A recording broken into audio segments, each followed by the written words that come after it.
We're talking actors and directors who put on the shows. We're talking playwrights and designers who you'll want to know. From the very first rehearsal to the final curtain call. We might be off Broadway, but we're talking about it all. 'Cause we're two local gals With global pals, it's everything, everything, everything theater. with Benita. And Ellen.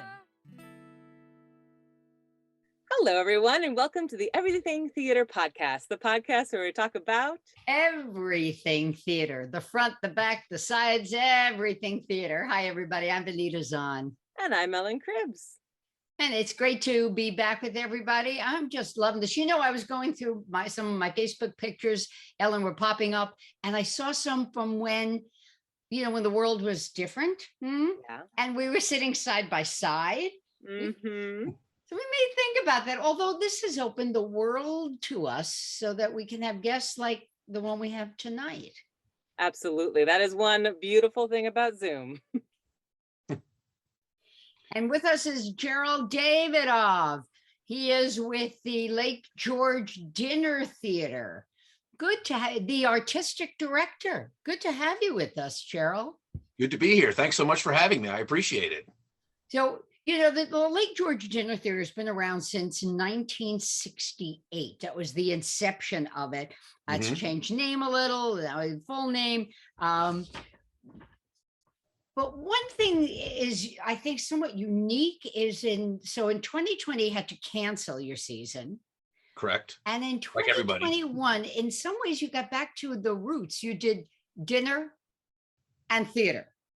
Yeah, we tried to anyway. Yeah. Not under the same roof. Tell us how you managed to have a season last year. Well, the world was slowly but surely crawling back into existence, and the theater world was slowly but surely crawling back into existence. And I've done some work with the folks over at the Charles R. Wood Theater in downtown Glens Falls, and I'm good friends with everybody on staff there. So when it was looking like we probably weren't going to be able to go back and do our traditional dinner theater, which is normally in the Holiday Inn in Lake George, I approached Emily Murphy, who's used to be our box office person actually at Lake George Dinner Theater. So I know her very well, and she's a good friend.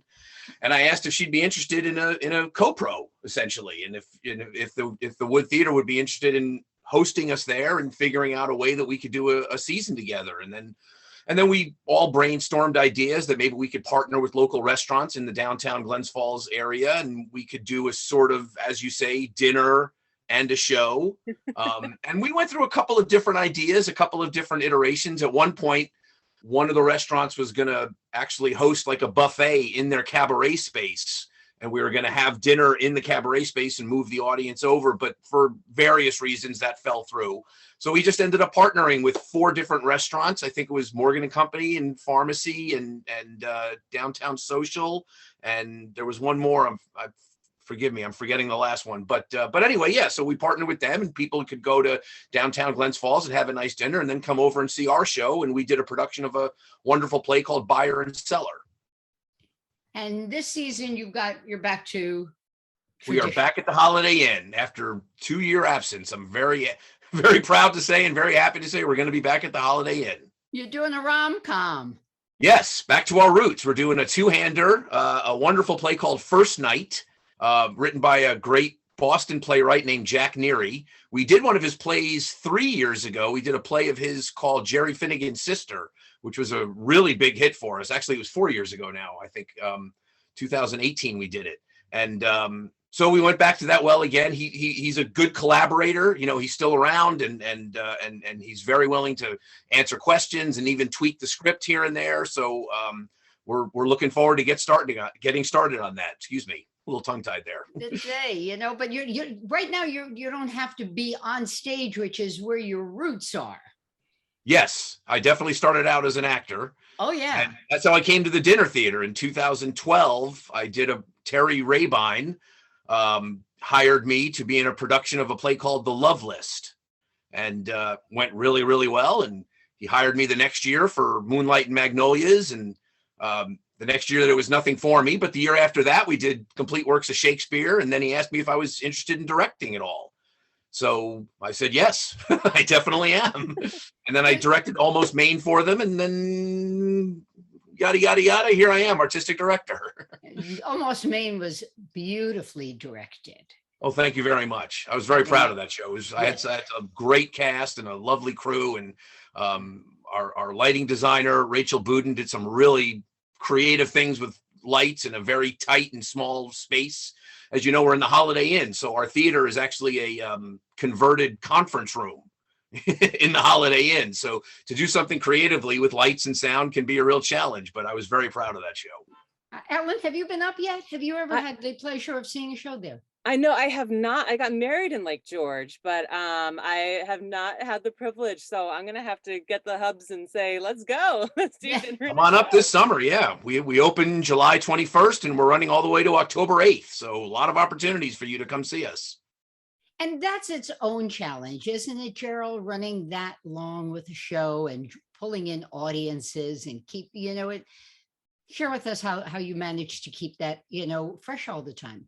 Yeah, I mean, it certainly can be. It's, when I first started in 2012, we did one show for 17 weeks, which is a long time. And the traditional thinking at the time was that the tourists come in the summer and then the locals come in the fall. When after Labor Day, that's when the locals come out and they can venture up to Lake George without as much hassle as when the tourists are there.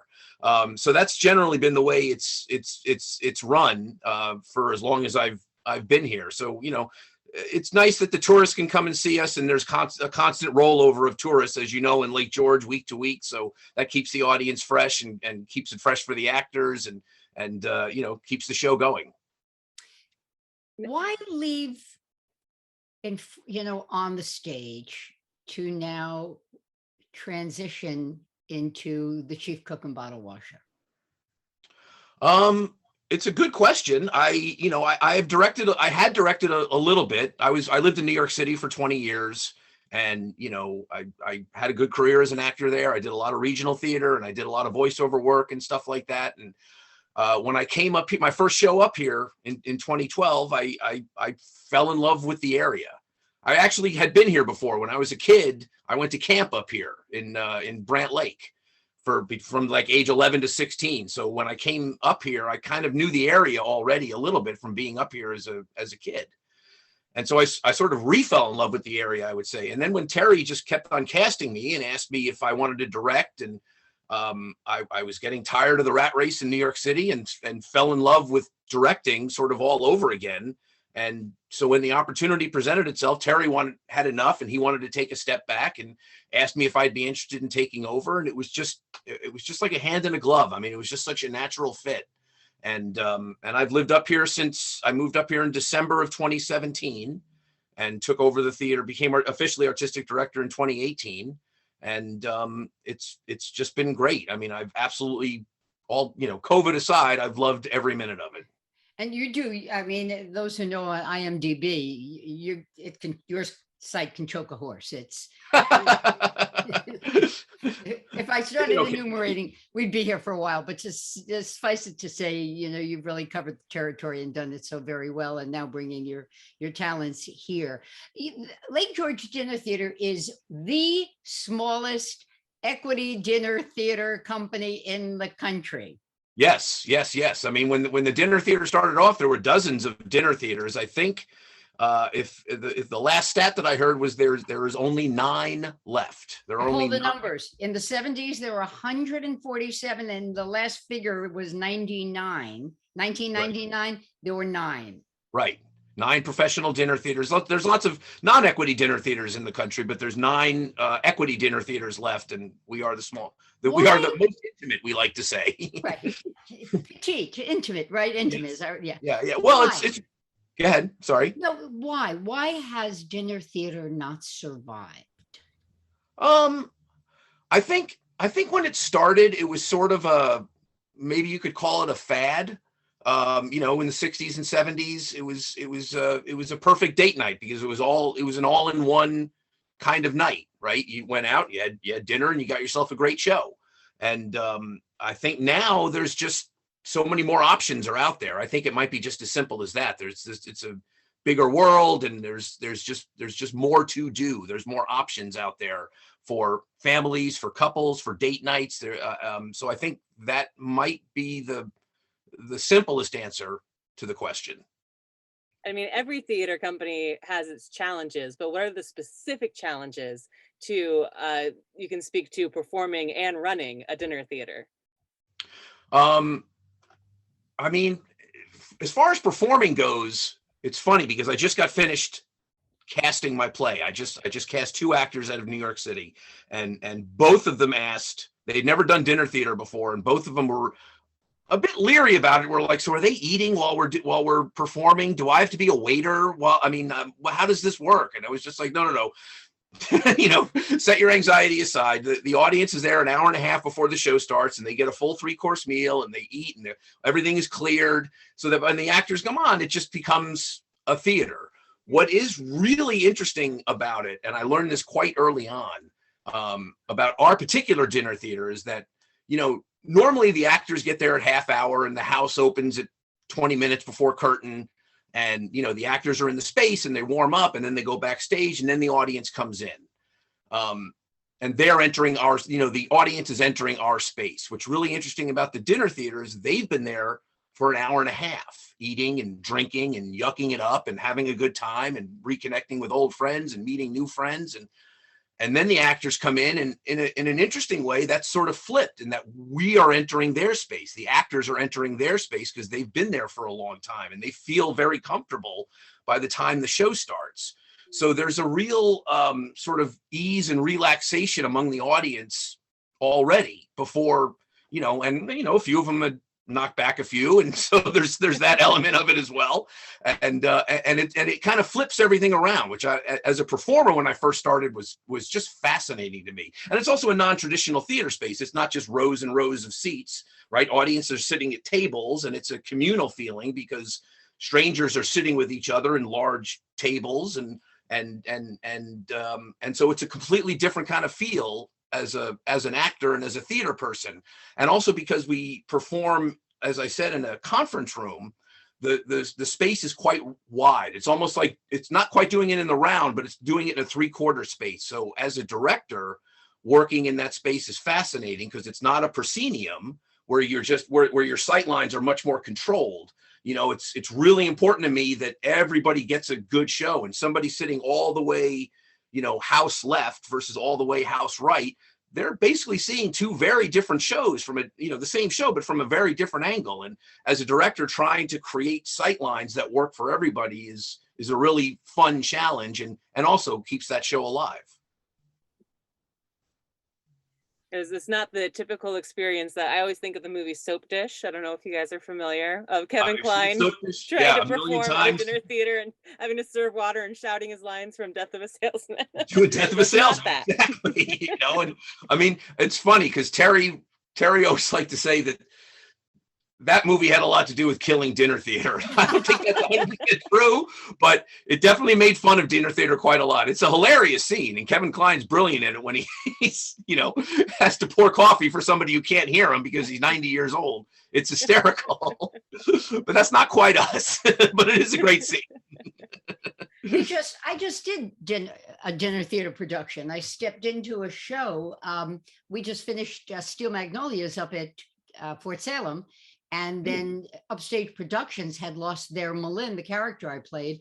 I get a call the day after we closed. Can I come down to Catskill? They wrote me a contract, and I went. But dinner theater, and I hadn't done dinner theater I think I was still a brunette, you know, it was.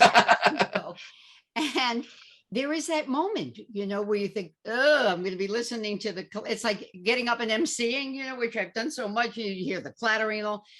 But there is an interesting compact, I think, between the audience. It's the audience, really, not the actors. The audience knows their role is to watch. Yeah, definitely. I definitely find that to be true. You know? And even if they're a little raucous at the beginning, they sort of settle in. I remember the last time I was on stage there, I did a production at the dinner theater. I mean, Lake George Dinner Theater. I did a production of Last of the Red Hot Lovers, and the play starts off on an empty stage, and my character is off stage, and I knock on the door, and I knock on the door again, and say hello, and it's my mother's apartment, and I'm making sure she's not home before I enter. That's what's going on in the play. But our very first show, in front of an audience, I knocked on the door, and about a third of the audience went, "Come in." And I knocked on the door again as the script, and they went again, "Come in." And I said, in character, I said, "Hello?" And they went, "Hello?" And it was like, oh my God, what's going to happen now? I have no idea. I'm about to enter the stage. It's just me. And I have this whole physical comedy bit that I do right at the top of the show. But very quickly they settled in, they started watching, and it was a great crowd. They had a great time. But that was, I'll never forget that. That was really something. Now, because of that kind of communal audience experience you're talking about, does that mean you tend to lean towards comedies? Do you ever kind of delve into the tragedies, or do you keep it pretty light? We at the dinner theater, we keep it light. We find that dinner goes down better with comedy than it does with Ibsen. I'll say that. I fall asleep after a nice meal. Right, exactly. I mean, I think we've always done, the history of the theater going all the way back to 1968 has always been comedy, which is, it's fine. It's light entertainment. It's what people want. They're on vacation for the most part, and they want to have a good time. And I'm perfectly comfortable with that. So yeah, we not mostly, yes, we do comedies always. Shear Madness got its start at the Lake George Dinner Theater. 1978. It was the exact same year we went Equity, as a matter of fact. The dinner theater, as you know, it had different iterations and stuff like that. It started at Towers Hall Players in Fort William Henry, and moved to the Holiday Inn in 1976. And then 2 years later, Bruce Jordan and Marilyn Abrams came up with Shear Madness, and they put it on, and it was a big hit. And then they went Equity, and they put it on again in 1979, again, a very big hit. And then in 1980, the Bruce and Marilyn decided to take it to Boston for a tryout 3-week run. Right. And it ran for 40 years. Yeah, that's where I saw it, and was delighted to find out it had local connection. Is there any talk of doing it again locally? Oh, yeah. Well, when we were canceled in 2020, that was what we were going to do. So in 2020, we were going to do that. And then we hopefully we were going to do it the next year in 2021, but COVID was still raging, and it was just too difficult. It's a very big and complicated show, particularly for us in such a small space. It takes place in a hair salon, and there's running water on stage, and it's 6 characters, and we generally don't do plays with more than 5 just because of the intimacy of our space. But we were going to do it in 21, and then we were going to do it again this year, and blessed COVID just never died, so it was just too big a show to risk. So we downsized it again. Last year we did just a 1-man show. This year we're just doing a 2-hander. And, when it's safe to bring your head up above water, we're going to do it. I mean, we're definitely, it's on our menu coming up as soon as we feel it's safe, and we can do it, and we can do it properly, and give it justice, and give it the sort of life that it deserves back where it all started. What's pre-sale looking like for you now? Things are a little slow, but they're coming in. We just last week we sent out our early bird specials, and so they are coming in, and I think we have about a dozen groups booked already for the summer, so that's pretty good. I'll admit that it's a bit slower than it normally is, because people are still just dipping a toe into the water as far as COVID goes, and we'll see how it goes. But we're going to be there, and we're going to have our season, and we hope that people come out. Let's get over COVID. Yeah, finally. Yes. And sadly, the numbers are going in the wrong direction right now. Yeah. Right now they are, which is, I think, accounts for the slow ticket sales. It's obviously this whole thing is going in waves now. Yeah. When a new variant comes out, then everybody gets scared and huddles back into the corners again. And when the variant subsides, and then people come out and notice there's sunshine again, and we're revisiting life. So we're accepting that, and we're accepting that it's going to be that kind of summer, but theater has to come back. you Yeah. know, and so we look, I mean, even Broadway's dealing with this. I just read that Skin of Our Teeth at Lincoln Center had to cancel 2 shows because of COVID, and Suff at Public Theater had to cancel a couple of shows this past week because of COVID. And the city was just, the alert, if you will, was just jacked back up. And I've got folks who say to me, I'm not really ready to go to New York, period, or go to New York and see a show. Right. And everybody's got their level of comfort, That's Yeah. really the answer. Do you have a KN95, or is that not enough? And you can't, there's no real argument one way or the other. It's just where people's comfort lies. And it's up to everybody individually. I mean, it just is. You're right. And everybody has to make their own decision for themselves of what they're comfortable with. You're just doing the one show this season?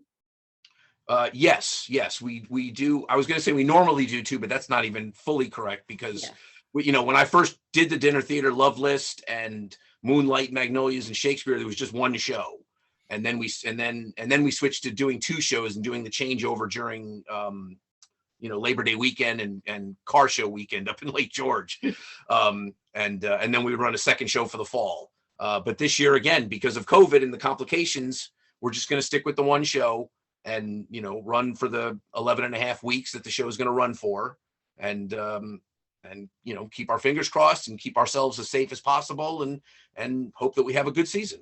What's your great delight being in Lake George, dinner theater, summer stock? There's a lot of ways of looking at this. Yeah, that's a good question, Benita. It's a really interesting, it's not one thing. I'll say that. I can't answer that in like one simple answer. There's so much about, first of all, there's so much about just living here, just being in the Adirondacks and the mountains and the lakes that I just adore. And as far as doing the dinner theater and being artistic director and getting to read all kinds of different plays and choosing the ones that I think will work, and working with our wonderful board of directors and figuring out, how we can make a season work. It's all great. Like I said, I just got through casting our show this year, first night. And this will be the first time ever I'm working with 2 actors that I have never met in person. All auditions were over Zoom, or, everybody sent me an initial audition tape.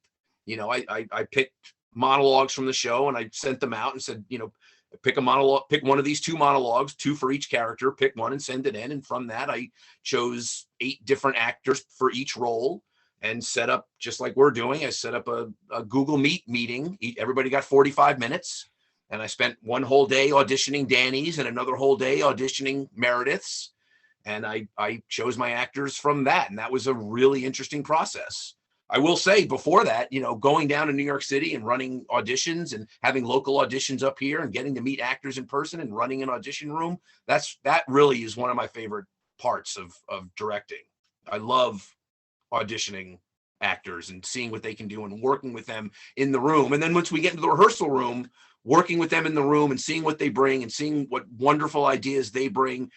They bring things that I had never thought of, and the collaboration process just makes everything so much better. And I think that's a long answer to a simple question that you asked, but I think the collaboration is my favorite thing about being artistic director. Well, as you pointed out, it wasn't a simple question. Yeah, true. I did have a career doing this. Yes. Yeah, very good one too. Oh, goodness. It's the way you see the world. Just that. It's the way you see the world, as you pointed out about your performers. Everyone brings their unique perspective. And I think you probably would agree that and Ellen's been directing a lot now, is that you catch lightning in a bottle when your performers not only bring, but are generous in sharing their perspective and accepting others. And it comes down to the word you said, Jarel, and then collaborating. Yes. Yeah, definitely. I mean, every year that I've directed and cast shows, for almost every single role that I've cast, like I said, I try to call back 5 or 6, anywhere between 5 and 8 actors for each role. And so I have a wide variety of choices. And the great thing about when you're doing it live is you can pair different people up in the room and, see if there's any magic happening there. And, this year is more of a leap of faith because you're just doing it all on Zoom.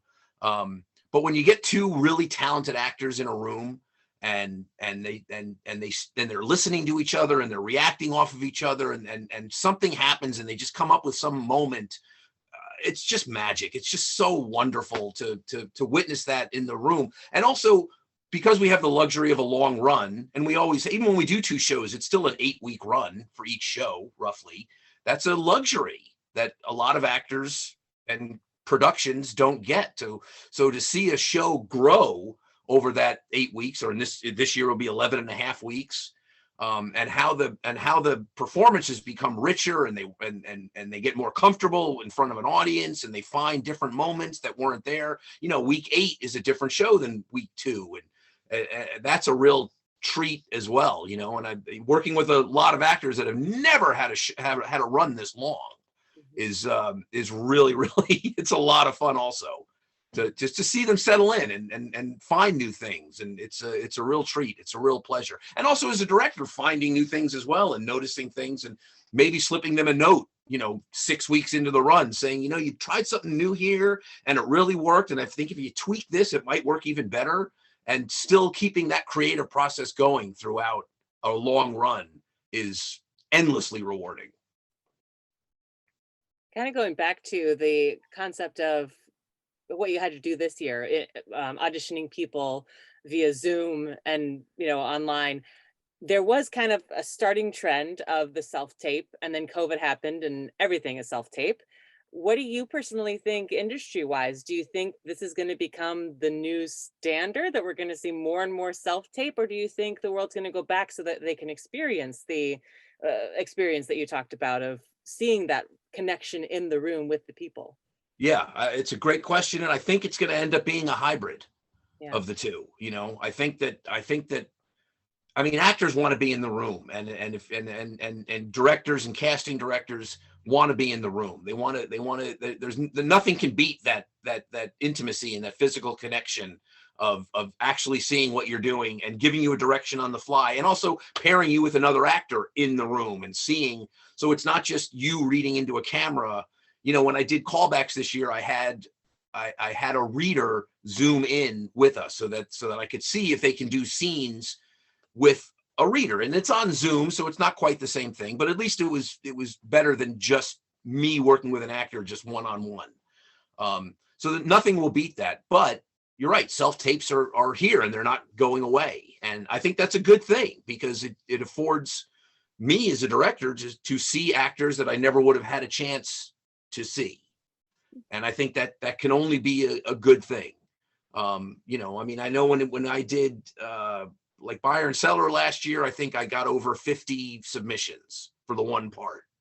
And I definitely, people submitted from California and New Mexico and Chicago, and they never would have been able to come into a New York audition if it was just live. So, that's pretty cool.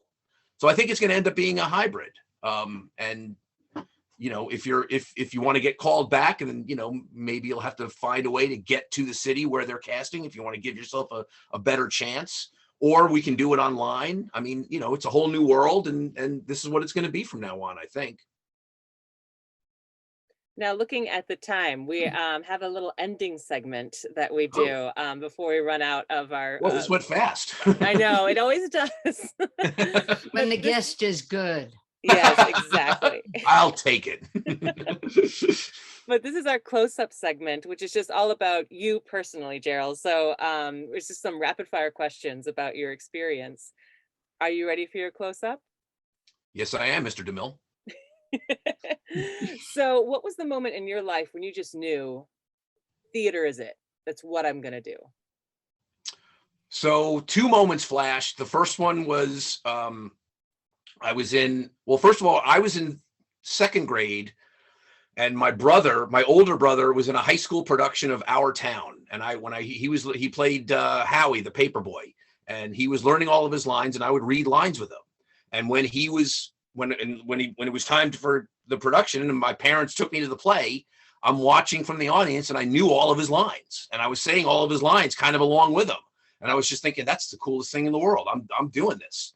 So, and then the next year I got cast in a production of a third grade play called Revenge of the Foolish Molar. And I got cast as the Foolish Molar. And I think that was it. I caught the bug right then and there. You were bitten. And what did your parents say when you said, Mom, Dad, this is what I'm going to do? You know, my parents were very, very supportive. They've always been very, very supportive of what I wanted to do. So I was very lucky in that way. They were cool about it. Is there any particular show, either script-wise or production-wise, that you've been involved with or seen that had a really big impact on you, either personally or in your career? Again, two things came to mind. The first one I'll say was in high school, I did a production of Our Town. And it was a high school production of Our Town. And I mean, it's funny because my brother was in it, but then when I was in high school, I got to do Our Town. I played the constable. And it was cool. I liked it. It was a fun play to do. But then years later, I did a professional production of it in Massachusetts. And it was a great production. And the profundity of the play hit me on such a gut level. And to this day, Our Town is my favorite play because it's such a simple play, but says so much about humanity and mortality. And it just says so much about life in general, that feeling of when the play ends and the stage manager just says, y'all have a good night, folks. And, you know, it's just that quiet ending. It always hits me I get a lump in my throat talking about it. It always hits me on a gut level. And the other one I'll say was my third show at the Dinner Theater was the complete works of Shakespeare abridged. And I think it's the funniest play I've ever been involved with. And we laughed every night. We had a great production. I was so proud of it. And just getting to play on that, in that script, and it calls for a little bit of improv here and there because there's audience participation in it. So clearly it was different every night. And there was just something very alive about that experience it was just so much fun. I just had the best time doing it. I give you kudos. I saw that too, and you were really very good. It was yeah, I'll take the kudos, but I will say my dear friend Corey Tasmania, who was in that play, she was the heart of that show, and she was absolutely amazing. And also, I got to say, Matt Reddick, who's a wonderful local actor. We were the three-legged stool, and the stool never fell over. We were a good threesome, and it went really, really well. But thank you. Well, and this is certainly could potentially be something from Complete Works because everything could go wrong in that show. But is there a big whoops moment that you've had on stage that just really stands out of like, this is my biggest oopsie daisy? So the one that comes to mind I've told the story before, but in my second production here in Moonlight and Magnolias, I will preface this by saying that everything turned out fine. But in one night, we were about 4 weeks into the run, and an audience member had a heart attack in the middle of the show.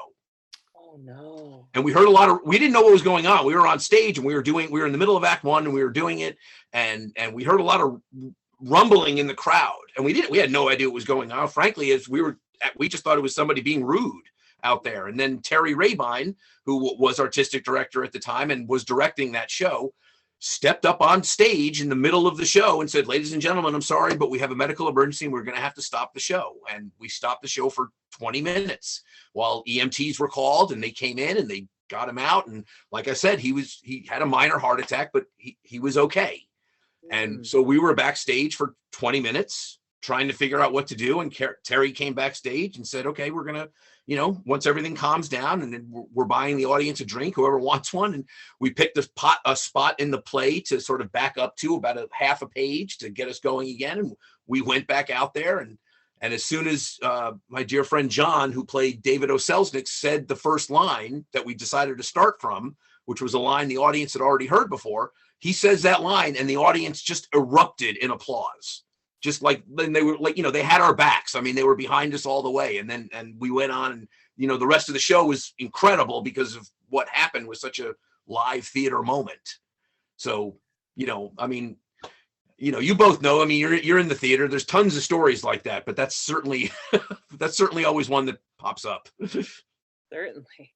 And lastly, is there a show out there that you just haven't been able to do yet, either as an actor or a director, that you just think, I want to do this show one day?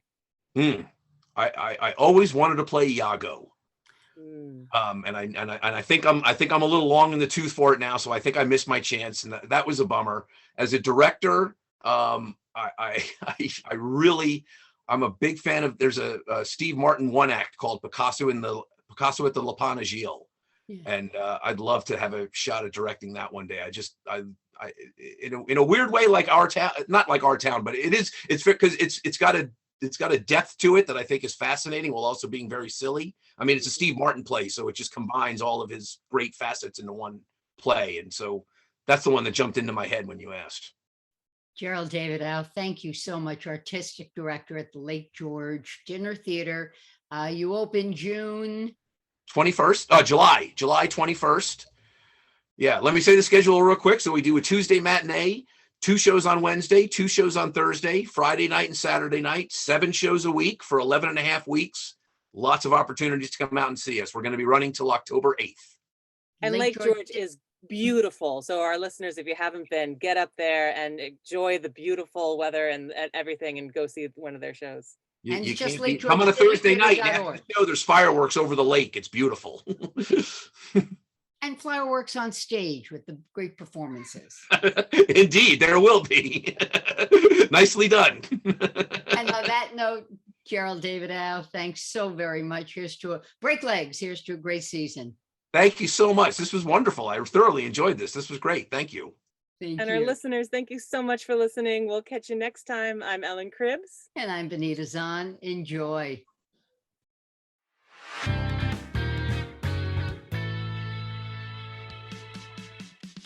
Thank you so much for listening to the Everything Theater podcast. Special thanks goes out to Alice Grinling for our photography and Justin Friello for composing our amazing theme song. Please remember to subscribe to our podcast and follow us on Facebook, Twitter, and Instagram.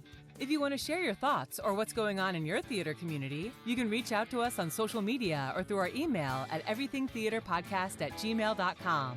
Till next time, it's everything, everything, everything.